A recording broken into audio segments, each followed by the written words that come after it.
ज्ञानेश्वरी पठण अध्याय 13 ओव्या 51 ते 75 श्लोक 5 ते 6। या परी मत्त मुगुतकी तेत पडी घाईले आणिकी म्हणती हा हो विवेकी कैसे तुम्ही।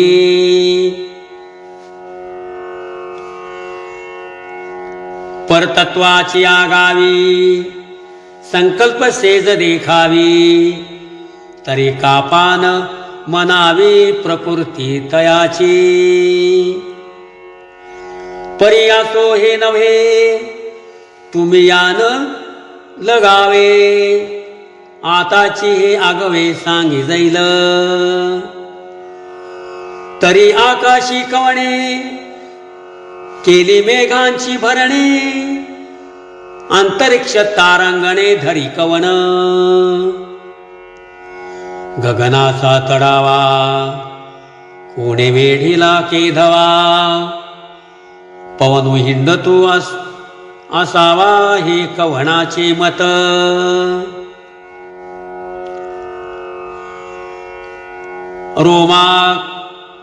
रोमा कवन पेरी सिंधु कवन भरी पर्जन्यचिया करी धारा कवन। तैसे क्षेत्र हे स्वभावे हे वृत्ती कवनाची नव्हे हे वाहे तया फावे येरा तुझे येरा तुटे। तव आणिके एके एके शोभे म्हणितले निके तरी भोगीचे एके काळे केवी।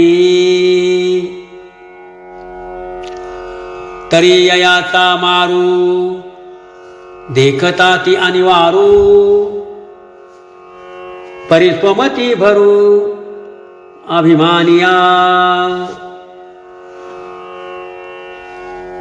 हे जाणो मृत्यू रागिटा सिंहाडयाचा दरुटा परिकाय वांजटा पुरजित असे।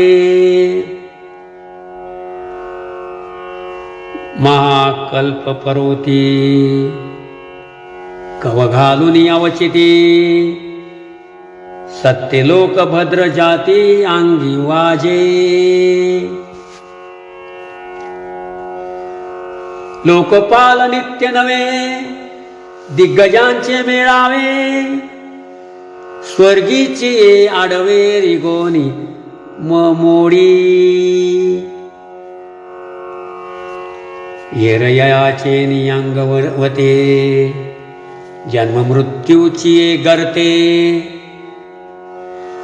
निर्जीवे होवनी भ्रमते जीव मृगे।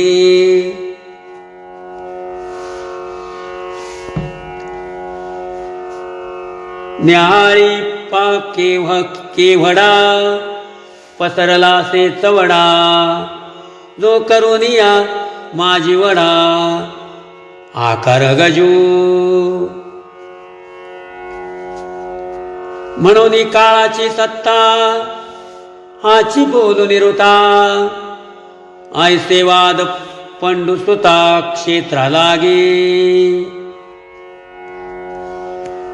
हे बहुविखी ऋषी केली नैमिषी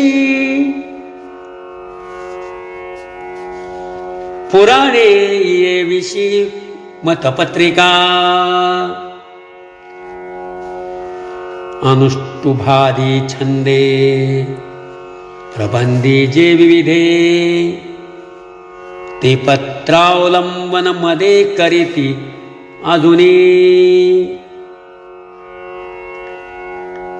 वेदींचे बृहत सामसूत्र जे देखणेपणे पवित्र परितयाई एक क्षेत्र नेणवेची। आणिकी ही बहुती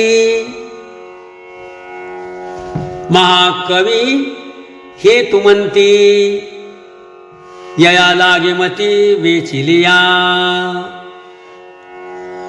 पर्यायसे हे वडे की अमुकी याचीची पुढे हे कोणेही वरपडे होऊनिया आता या परी जैसे क्षेत्र ही असे तुझ सांगू तैसे साध्यंतुगा